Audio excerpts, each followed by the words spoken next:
గుంటూరులో ఎవరితో మాట్లాడి మరి పోలీసు లేకపోతే రిపోర్టర్ ఎవరితో మాట్లాడి మస్తాన్ సాయి వాళ్ళ దర్గా ఏదైతే ఉందో వాళ్ళ నాన్న ధర్మకర్త చేస్తుంది వాళ్ళ ఆ దర్గా ఫేమ్ని దెబ్బతీయాలి, వాళ్ళు రోడ్డును పడాలి అనే దీంతో ఆ దర్గాకి బోల్డ్ మంది భక్తులు వెళ్తుంటారు కదా, వాళ్ళతో డ్రగ్స్ తీసుకెళ్ళి పెట్టించి అక్కడ ఆ రిలీజియస్ ప్లేస్లో కల్లోలం చేయాలని, దాన్ని డిఫేమ్ చేయాలని, అక్కడ ఏమన్నా మత కలహాలు చెలరేగితే అంటే ఈవిడ ఒకళ్ళని వాళ్ళు నాశనం చేయాలి, చావు కావాలి, బేసికలీ చావు కావాలి ఈవిడికి. ఎలా మాట్లాడుతుందంటే మీరు ఒకటి వినిపిస్తాం మీకు, మనిషి ఎలాంటిది అని అర్థం చేసుకోవడానికి. మీకు ఇప్పుడు అమ్మాయి స్వాతిని వదిలిచ్చే టైంలో అనమాట, ఒకసారి నంబర్ చెప్పు వాళ్ళ డాడీది.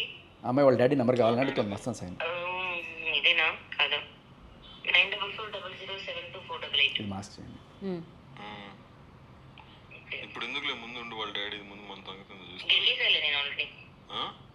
గెలిగేసాను నేను ఆల్రెడీ. ఎందుకురా? నా పని ఉంది వాళ్ళ డాడీతో. ఏం పని ఉంది? ఏంటిది? చావు కావాలి. ఎవరిది? ఎవరిదో ఒకరిది ఏంటి ఆ సైకో మాటలు ఏంటి అసలు? కావాలి. దేనికి? ఎందుకు మనిషి చావులు ఎందుకు అంత ప్రాణాలతో? నన్ను కొట్టిన ప్రతి దెబ్బ అక్కడ దాకా తీసుకెళ్ళాలి. అది వాళ్ళ డాడీ నిన్ను ఈవిడ వీళ్ళ అమ్మని బూతులు తిట్టినప్పుడు కొట్టాడు కదా, ఆ దెబ్బలకి ప్రతి దెబ్బ. ఓకే వస్తున్నాలే మాట్లాడదాం. వీడు స్వాతిని కొట్టాలంట, ఈవిని కొట్టిన ప్రతి దెబ్బ వీడు వెళ్ళి స్వాతిని కొడితే అది తట్టుకోలేక వాళ్ళ నాన్న వచ్చి వీడిని కొట్టాలంట. అప్పుడు ఈవిడే ఏదో ఒక చావు జరగాలంట, ఆ చావు జరిగినప్పుడు ఇవి శాంతిస్తుందంట. అక్కడ తోకుండా దర్గాకి వెళ్ళి అక్కడ ఇది అన్నిటికంటే డేంజరస్. ఇది కనుక ఇప్పటిదాకా పర్సనల్, ఇది జరిగిందంటే మత కలహాలు చెలరేగి ఆ ఏరియాలో కొట్టుకొని జనాలు చచ్చిపోయారంటే ఎవరు రెస్పాన్సిబిలిటీ? సార్ నువ్వు దొరుకుతాయి కదా సార్. అట్లా కాదమ్మా, ఇప్పుడు ఎక్కడైనా దేంట్లో దొరికితే నువ్వు వేసినా బాగుంటుంది. ఇప్పుడు దాని వల్ల ఏమన్నా ఉపయోగం? సార్ సార్ సార్ ఇప్పుడు దేంతో అంటే మీరు అమ్మాయితో అంటున్నారా డ్రగ్స్ తో అంటున్నారా? డ్రగ్స్ తో. ఓకే డ్రగ్స్ తో అది అవుతుంది సార్. నాకు ఎలా అయిందో అది అలాగే అవుతుంది. అది నేను చేయించగలను, అది నేను చేయించగలను. అయిపోద్ది. 100 మంది వెళ్తుంటారు కదా సార్ మొక్కుకోవడానికి. అప్పుడు వాళ్ళ దగ్గర దొరికింది అంటే అది 100% స్కెచ్ చేసినట్టే ఉంటదిలే. అది వాళ్ళ కొడుకు అనే అతను పైన నేను కేసు పెట్టాను అని నేను చెప్పాలి డ్రగ్స్ కి ముందు కూడా.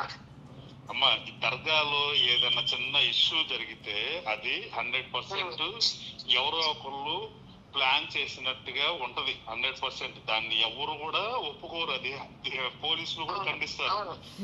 అర్థమైందా? నువ్వు ఇంకా దాన్ని ఒకదానికి పోయి ఇంకో దానికి లాగా చేస్తున్నావు. నాకు అసలు రిలేటెడ్ కూడా కాదు. నువ్వు ఇంకో దాంట్లో చుట్టుకుంటున్నావు, నువ్వే చుట్టుకుంటావు. నీ గొడవ గురించి మాట్లాడు. నీ గొడవ గురించి నిన్ను అతన్ని ఎట్లా ఇరికించాలనేదే చూస్తున్నావు తప్ప నీకు అదే ఫస్ట్ నుంచి నేను చెప్తున్నాను. అదే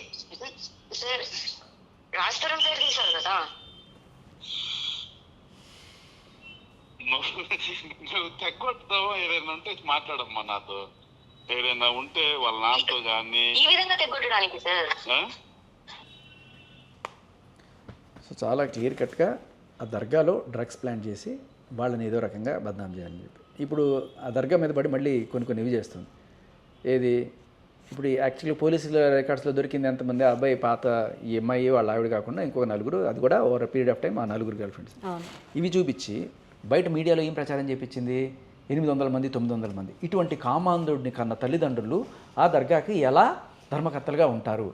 కాబట్టి ఇది నేను ఏంటి అమెరికన్ ప్రెసిడెంట్ ట్రంప్కి, మన ప్రధానమంత్రి మోడీకి, లేకపోతే ఇంక ప్రతి ఒక్కరికి, గవర్నర్కి, అందరికీ లేఖ రాసిందంట. ఈ లేఖ రాసి వాళ్ళని తొలగించండి అని చెప్పి.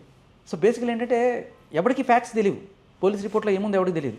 బయట ఆ పేపర్లో వచ్చింది కదా 800 900 మంది, మీరు అడగరా మీరు కూడా డ్రగ్స్లో ఉన్నారని చెప్పి.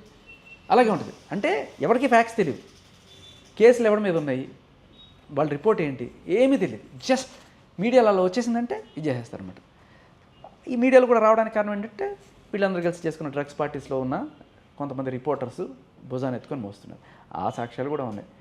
అవి సర్లే ఎందుకులే ఛానల్స్ని బదనాం చేయడం అని చెప్పి నేను బయట పెట్టట్లే, కానీ అంతవరకు తెచ్చుకుంటారేమో అని చెప్పి అనిపిస్తుంది నాకు. సరే వాట్ ఎవర్, ఇది పరిస్థితి.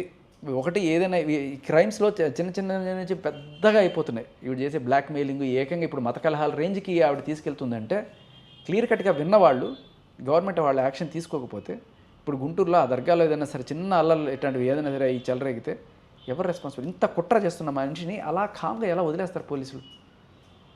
Very bad. అందరూ అదే అడుగుతున్నారు, ఎందుకు ఈమెను అరెస్ట్ చేయట్లేదు అంటే మొన్న ఒక కారణం కనిపించింది, ఇవాళ దాకా నోబడి.